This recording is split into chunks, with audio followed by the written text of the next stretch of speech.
누가복음 9장을 보면은 예수님이 한 벙어리 귀신 들린 사람을 고치시는 장면이 나옵니다. 예수님이 변화산에 올라갔다 내렸을 때에 큰 무리가 모여가지고선 서기관 한 사람과 변론을 하고 있습니다. 예수님이 내려오시니까 사람들이 모여들고 예수님이 너희가 무엇을 변론하였느냐고 물으니까 그 중에 한 사람이 나와서 대답을 합니다. 선생님, 벙어리 귀신 들린 내 아들을 선생님께 데려왔나이다. 그래서 그 아이를 고쳐달라고 하였는데 선생님의 제자들이 고치지를 못했다라고 이야기를 합니다. 그때 예수님이 말씀하시기를 믿음이 없는 세대요, 내가 얼마나 너희와 함께 있으며 얼마나 너희를 참으리요, 이렇게 야단치시면서 그를 데려오라고 말씀하십니다. 데리고 오니까 이 아이가 심히 경련을 일으키고 넘어지면서 거품을 물고 귀신이 하는 짓을 합니다. 주님이 말씀하시기를 언제부터 이렇게 되었느냐 물으시니까 어릴 때부터니이다. 귀신이 저를 죽이려고 불과 물에 자주 던졌나이다. 그러나 무엇을 하실 수 있거든 우리를 불쌍히 여기사 도와주소서, 이렇게 청합니다. 그때 예수님이 하신 유명한 말씀이 있죠. 할 수 있거든이 무슨 말이냐? 믿는 자에게는 능치 못할 일이 없느니라 라고 말씀하시면서 그 아이를 고쳐주려고 하실 때에 이 아버지가 이렇게 말합니다. 가로되 내가 믿나이다. 나의 믿음 없는 것을 도와주소서. 여러분, 이 말은 논리상 말이 되질 않습니다. 믿으면 믿는 거지 믿음 없는 것을 도와달라고 하는 말은 무엇입니까? 또 믿음이 없으면 믿음이 없는 것이지 내가 믿나이다라고 말하는 것은 무엇입니까? 논리상으로는 내가 믿나이다, 나의 믿음 없는 것을 도와주소서, 이것은 말이 되지 않는데 그러나 이 말은 맞는 말입니다. 왜냐하면 이 사람의 지금 실제 상황이 이렇기 때문입니다. 그는 예수님이 하나님의 아들이심을 믿습니다. 그런데 내 아들을 고칠 것이라고 하는 믿음은 없는 것입니다. 그런데 바로 이것이 우리의 믿음입니다. 우리의 믿음의 실체가 이렇습니다. 우리가 예수님이 하나님의 아들이심을 믿습니다. 그럼에도 불구하고 그 하나님의 아들이 내게, 우리 가운데, 우리의 삶 가운데 어떤 일을 능력으로 행하실 것이라고 하는 믿음은 없습니다. 이런 믿음이 없는 이유는 우리가 여러 가지로 볼 수 있습니다만은 몇 가지만 살펴봅니다. 첫째는 성경 말씀을 전체로는 하나님의 말씀으로 믿는데 개별 사항으로 들어가면 안 믿습니다. 우리는 이것이 다 성경 말씀이 하나님의 말씀인 걸 믿습니다. 그리고 이 말씀대로 이루어진다고 믿는 믿음의 신앙 고백을 합니다. 그러나 실제로 우리의 삶 가운데 어떤 말씀 하나를 대입하려고 하면은 그 말씀을 대입하는 믿음이 없단 말입니다. 예를 들어서 야고보서 1장 2절에 이런 말씀이 있습니다. 내 형제들아, 너희가 여러 가지 시험을 만나거든 온전히 기쁘게 여기라, 그렇게 되어 있습니다. 그러나 우리가 시험을 만나면은 기쁘게 여기지를 못합니다. 근심하고 걱정을 합니다. 하나님의 말씀인 것을 믿지만은 실제로 그 말씀에 하나하나 들어가기 시작하면은 우리가 믿는 부분이 없단 말입니다. 그러니까 믿지만 믿지를 않는 겁니다. 또 이 상을 다시 풀어보면은 성경 말씀을 하나님의 말씀으로 객관적인 사실로는 믿지만은 주관적인 사실로는 믿지를 않는 겁니다. 그러니까 믿긴 믿습니다만은 나와는 관계가 없어요. 그러니까 나와 관계 있는 사건들이 터지지를 않는 겁니다. 반대의 경우도 있습니다. 믿음이라고 하는 것은 성경 말씀을 그 약속의 말씀 그대로 믿는 것인데 그 말씀대로 믿지 않고 내 생각대로 믿는 그런 경우가 있습니다. 특별히 여러분, 우리 한국 사람들의 경우에는 지성이면 감천이라고, 그래서 우리 선조들은 새벽에 목욕제기하고 새벽마다 일어나서 정화수 떠놓고 빌면은 뭔가 된다고 하는 그런 의식이 있었습니다. 성경이 말씀하고 있는 것은 말씀을 그대로 믿으라는 겁니다. 근데 그렇게 되지 아니하고 어떤 내 열심, 어떤 내 지성으로 하나님의 뜻을 이루려고 하는 그런 부분들이 없지 않아 있습니다. 또 한 가지 생각해 볼 것은 시공상의 문제입니다. 믿음이란 아직 이루어지지 않았지만 이루어진 줄로 믿는 것이 믿음입니다. 누가복음 17장에 보면은 10명의 문둥병자들이 주님을 찾습니다. 그리고 고쳐달라고 이야기하죠. 주님이 고친다 못 고친다 가타부타 말이 없이 말씀하시기를 제사장에게 가서 내 몸을 보이라고 말씀하십니다. 가다가 낫습니다. 아직 낫지 않았음에도 불구하고 주님이 말씀하셨으니까 그 말씀대로 이루어질 줄 믿고 가다가 났습니다. 그 중에 한 명이 돌아와서 감사하는 그런 내용들이 있죠. 따라서 믿음이라고 하는 것은 현재 여기에서 지금 내게 이 하나님의 말씀이 이루어진다고 그렇게 믿는 것이 믿음인데 우리는 그런 믿음이 없단 말입니다. 그러니까 하나님의 말씀이 지금 내 가운데 사건으로 현실로 나타나지를 않습니다. 이런 모든 것들이 우리가 주님을 믿지만 사실은 믿지 않는 그런 내용에 속하는 것입니다. 여러분 지난주에 설교 내용을 기억하십니까? 마지막에 루터의 말을 인용했습니다. 천국문에는 하나의 현판이 있을 것이다. 그것은 오직 회개한 자라는 현판일 것이다. 그랬습니다. 우리가 죄 짓지 않을 수 있는 사람은 한 명도 없습니다. 그러니까 죄만 갖고 말한다면 천국에 들어갈 사람이 아무도 없지요. 그러나 회개한 자는 천국에 들어간다라고 되어 있습니다. 그런데 이 회개, 이때 이 죄의 개념이 우리가 초보적인 죄의 개념을 갖고 이야기하면 안 됩니다. 거짓말하였다, 독질하였다, 십계명의 어떤 조건들을 하였다. 물론 그것도 죄입니다만은 오늘의 말씀은 보다 차원 높은 죄를 말하고 있습니다. 그것이 뭔고 하니 하나님의 수준에 이르지 못한 모든 것이 다 우리의 죄라고 하는 사실입니다. 지난주에 이에 대해서 촛불의 예를 들었습니다. 어둠 캄캄한 가운데 촛불 하나가 들어오면 아주 밝습니다. 그러나 형광등이 켜지면 이 촛불은 아무런 의미가 없습니다. 태양빛이 들어오면 형광등도 아무런 의미가 없습니다. 촛불에는 여러분 먼지가 보이지 않습니다. 아무리 밝아도. 우리가 촛불 같은 걸 갖고 나의 의라고 하는데 하나님의 의, 태양빛이 들어오기 시작하면 먼지가 보이지 않습니까? 아침에 여러분 빛이 들어오기 시작하면 우리가 조금만 움직여도 옷만 스쳐도 나오는 먼지가 보이기 시작합니다. 그것이 하나님의 의입니다. 거기에 이르지 못한 것이 사실은 다 우리의 죄라고 하는 사실입니다. 그렇기 때문에 이 죄를 벗어나기 위해서는 하나님의 말씀의 수준으로 살아가기를 원하며 그것을 결단하는 것이 필요하다고 했습니다. 그런데 그렇게 되면 우리에게 나타나오는 반응이 무엇입니까? 어떻게 그것이 가능한가? 나는 그렇게 할 수가 없어. 이건 말이 안 돼. 너무 어려워. 바로 이것이 지금 우리가 현재 처해 있는 믿음의 현실입니다. 제가 서울에 있을 때에 한 청년이 하나님의 은혜를 받고 대단히 마음이 뜨거워졌는데 그 어머니가 처녀 때는 신앙생활을 했는데 지금은 안 한다는 겁니다. 왜 안 하느냐고 물어보니까 그 어머니의 대답이 성경을 아는 분이죠. 나는 하나님의 말씀대로 살 자신이 없어. 그러니까 내가 말씀대로 살지도 못하면서 예수를 믿는다는 것은 나를 기만하는 것이기 때문에 나는 신앙생활을 안 한다라고 하는 그런 대답이었습니다. 무엇이 문제가 있습니까? 복음을 복음대로 알지 못하는 것의 문제입니다. 다시 말하면 복음을 복음으로 아는 것이 아니라 율법으로 아는 것의 문제입니다. 오늘 우리가 믿는다고 하면서도 사실은 믿지 않고 있는 가운데 한 가지, 그것은 복음을 복음으로 알지 않고 율법으로 알기 시작할 때에 생기는 이 문제를 살펴보려고 합니다. 로마서의 말씀은 믿음으로 구원받는 것에 관한 이야기입니다. 이제 우리가 5장 1절부터 볼 터인데 4장까지 얘기는 모든 사람이 죄인이고 그 죄가 예수님의 피로 인하여 용서받았다고 하는 내용입니다. 그리고 지금 1절 말씀이 그러므로 우리가 믿음으로 말미암아 의롭다 하심을 얻었은즉 우리 주 예수 그리스도로 말미암아 하나님으로 더불어 화평을 누리자 이렇게 되어 있습니다. 이제 우리가 예수를 믿었으면 그리고 구원받았으면 하나님과 더불어 화평을 누리라는 겁니다. 이것은 죄인은 하나님과 화평을 누릴 수가 없습니다. 죄인은 하나님 앞에 가면 그 앞에서 죽음입니다. 그렇기 때문에 하나님과 화평을 누리려고 하면은 내가 이제 죄인이 아니라고 하는 것, 하나님 앞에 의롭게 되었다고 하는 의인의 자격이 있어야 됩니다. 근데 그 의인의 자격을 지금 뭐라고 말합니까? 그러므로 우리가 믿음으로 말미암아 의롭다 하심을 얻었은즉 그렇게 말씀하고 있는 겁니다.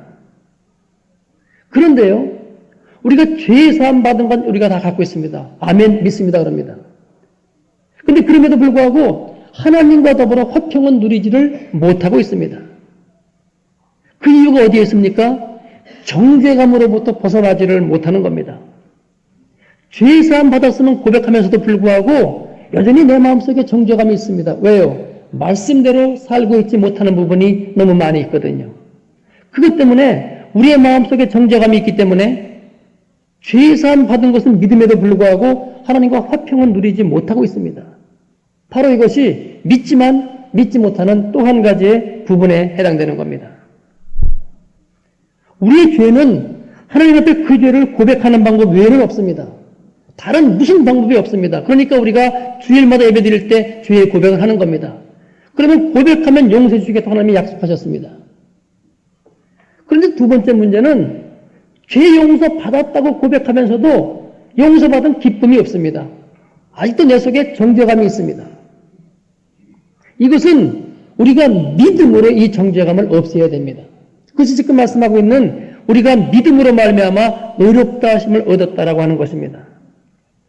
여러분, 하나님의 아들 예수님은 죄 없이 이 땅에 오신 분입니다. 그러니까 그 태어남이 우리와는 다릅니다. 구약시대에 양이나 염소를 제물로 드릴 때에 흠 없는 것으로 드렸습니다. 그러나 사람의 죄를 어떻게 짐승이 대신할 수가 있겠습니까? 사람의 죄는 사람이 대신할 수밖에 없습니다. 그러나 모든 사람이 다 죄가 있기 때문에 하나님이 당신의 아들을 죄 없는 형태로 이 땅에 보내셨습니다. 그 다음에는 33년간 이 땅에 우리와 같이 사시면서 율법의 요구를 완전히 이루신 분입니다. 다시 말하면 그분은 죄를 한 번도 지으신 일이 없습니다. 육신으로 태어났기 때문에 왜 유혹이 없었겠습니까? 왜 죄 지을 기회가 없었겠습니까? 그때마다 하나님께 기도하며 눈물로 탄원하면서 그 죄악을 이겨나갔습니다. 그래서 그분은 우리 대신 제물이 될 수 있는 분이죠. 그래서 우리의 죄를 다 담당하시고 십자가에 피 흘려 돌아가셨습니다. 그 피는 여러분 하나님의 아들의 피입니다. 죄가 없는 피입니다. 그렇기 때문에 우리의 모든 죄를 다 담당할 수 있는 능력이 있는 피인 것입니다. 그런데 우리는 이 사실을 믿지 않습니다. 그러면서 그래도 내가 죄가 많은데, 그래도 내가 온전치 않은데 이렇게 말합니다마는 이것은 겸손이 아닙니다. 이것은 불신앙의 죄입니다. 하나님의 말씀을 믿지 않는 것입니다. 그러니까 우리는 믿는다고 하면서 사실은 믿지 않는 부분이 이 가운데 있는 것입니다. 정죄감을 없이 하고 이제 내가 주의 피로 깨끗하게 되었으니까 주님과 화평을 누리는 거기까지 들어가지 못한다고 하면은 그것은 믿음이라고 볼 수 없는 것입니다. 로마서 3장 25절은 말하고 있습니다. 이 예수를 하나님이 그의 피로 인하여 믿음으로 말미암는 화목제물로 세우셨으니 이는 하나님께서 길이 참으시는 중에 전에 지은 죄를 간구하심으로 우리의 모든 전에 지은 죄를 넘어가심으로 간구하심으로 자기 의로우심을 나타내려 하심이니라. 여러분 가운데 이 죄사함 받은 기쁨이 있습니까? 그래서 지금 주님과 화평을 누리고 있습니까? 누리지 않고 있으면은 이것은 믿음이 없는 것입니다. 이것은 불신앙의 죄 가운데 여전히 있는 것입니다. 여러분의 죄가 사함 받았음을 믿으십시오. 주님이 여러분을 기뻐함을 믿으십시오. 이제 여러분들이 담대히 그분의 보좌 앞에 나아갈 수 있음을 믿으십시오. 그래서 그분과 화평을 누리시고 그분 앞으로 매일매일 나가시란 말입니다. 2절은 또한 그로 말미암아, 여기 그는 예수님입니다.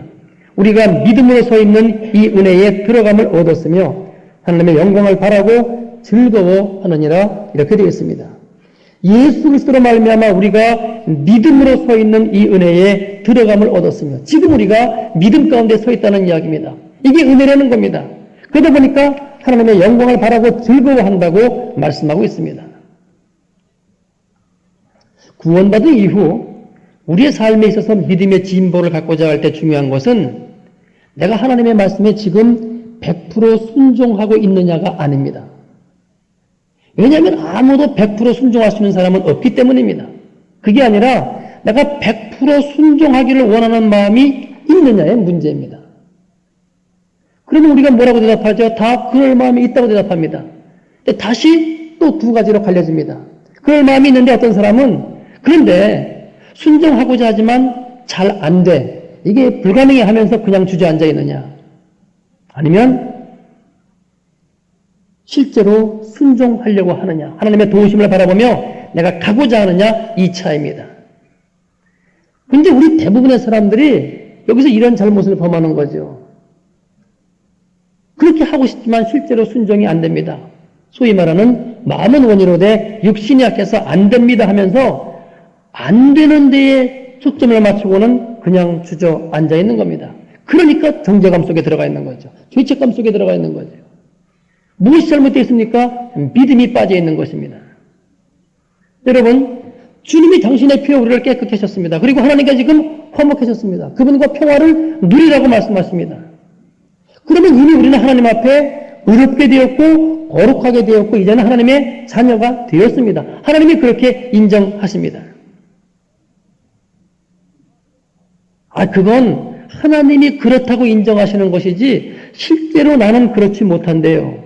이렇게 우리가 얘기하면 문제가 되는 겁니다.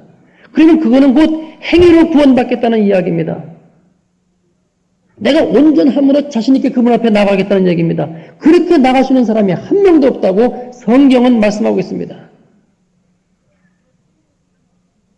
물론 그러나 성경이 말씀하고 있는 건 뭡니까? 네가 믿었으면 행위가 따라 된다고 말하지 않습니까? 성경이 그렇게 얘기를 하고 있으니까 나도 지금 그 얘기를 하고 있는 거죠. 맞습니다. 그러나 예수를 믿은 후에 그 행함도 여러분이 한다라고 하면 그것은 믿음이 아닙니다. 그때는 믿음이 설 자리가 어디에 있습니까?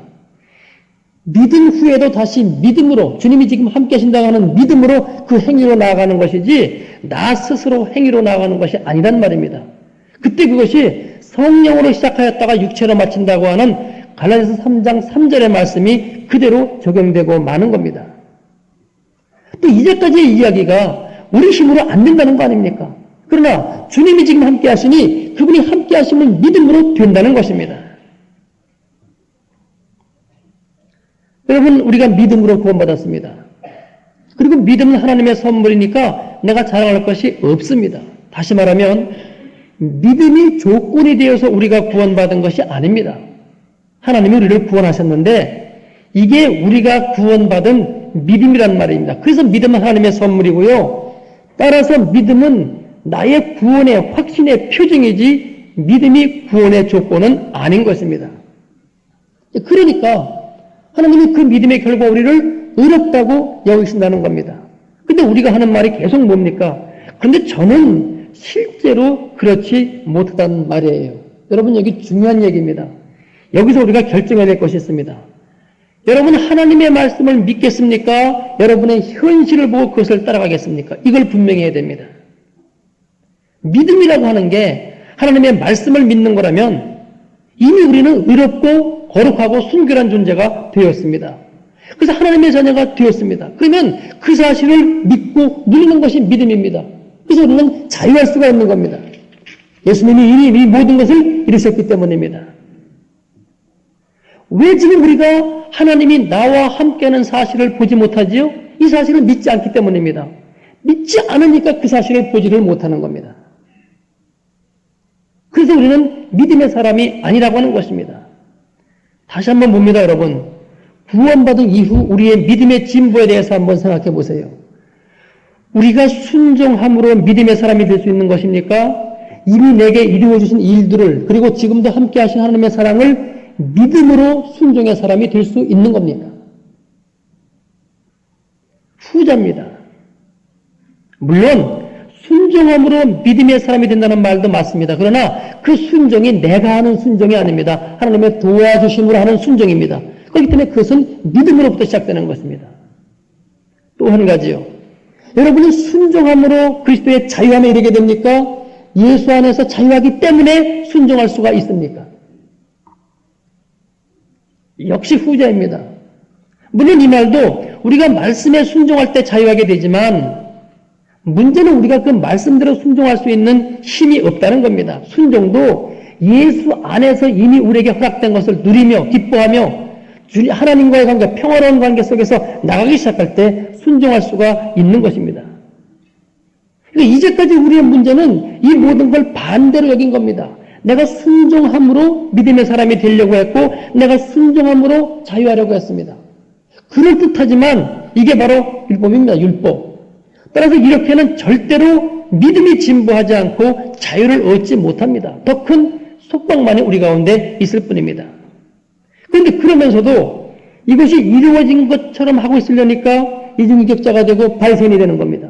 실제 기쁨은 없이 현대판 바리새인이 될 수밖에 없는 것입니다. 바로 이것이 지금 우리가 잘못 믿고 있는 부분입니다.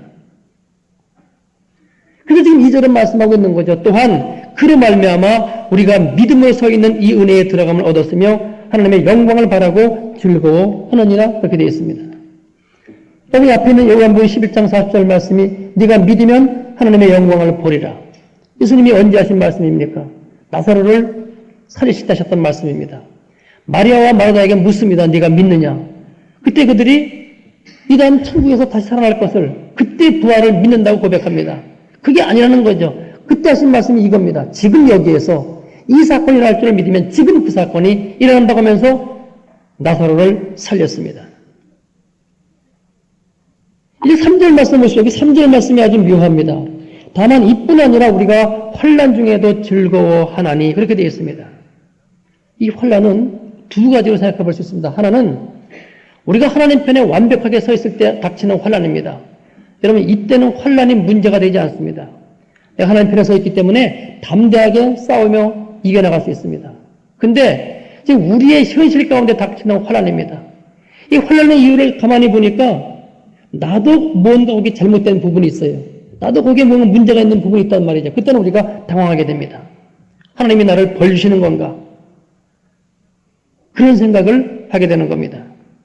그때 우리가 할 것이 무엇입니까? 그때 여러분 회개입니다. 그런데 이 회개는 아까 말씀드린 그런 기본적인 선에서의 회개가 아니라 하나님의 수준, 하나님의 기준에 이르는 회개입니다. 거기서 뭘 봅니까? 하나님, 내가 사랑하지를 못했습니다.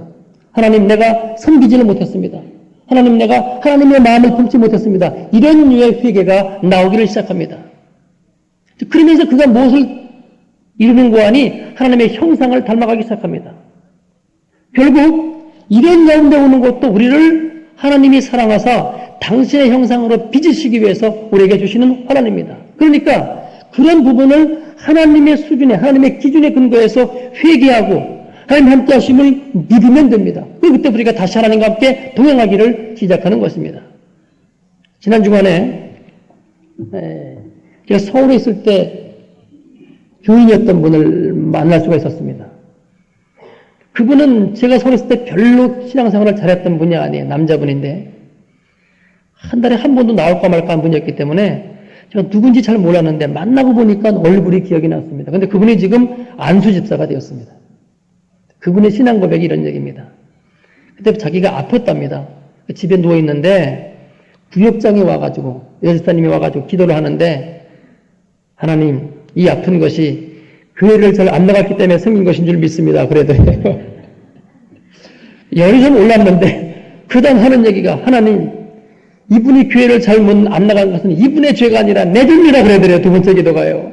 내 죄입니다. 내가 기도하고 내가 전도하고 내가 이분을 위해서 열심히 했으면은 이분이 교회 나갔을 텐데 내가 그만 기도를 못하고 내가 열심히 전도 못하고 내가 늘 찾지 못하고 그런 회개를 막 하는데 가슴이 뭉클해지기 시작하더라는 얘기입니다. 그게 한 번, 두 번 아니라 매일 찾아와가지고 자기가 누워있는 동안 매일 이 죄가 이 사람의 죄가 아니라 내 죄라고. 근데 그 말을 그 기도를 들으면서 그 마음이 움직이기 시작하더라는 거예요.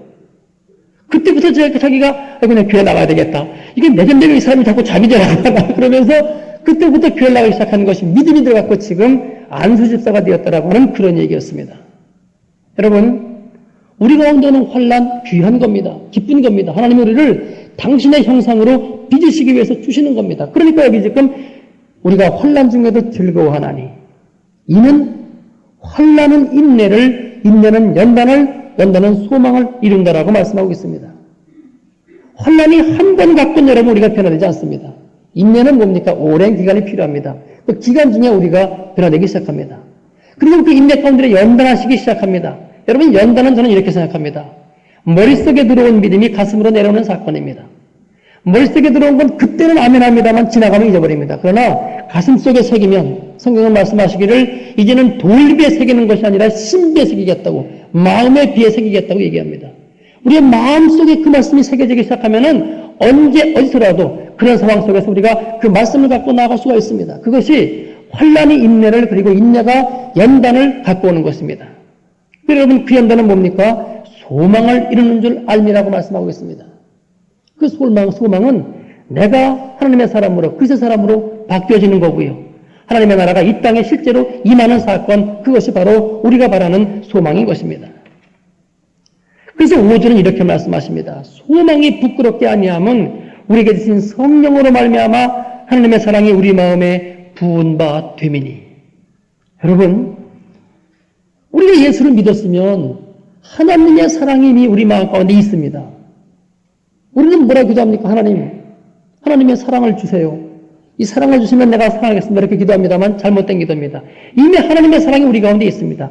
그 사실을 믿고 우리가 사랑하면 되는 겁니다. 그럼 여러분, 사랑이 나타나기 시작합니다. 믿을 때 나타나는 현상입니다.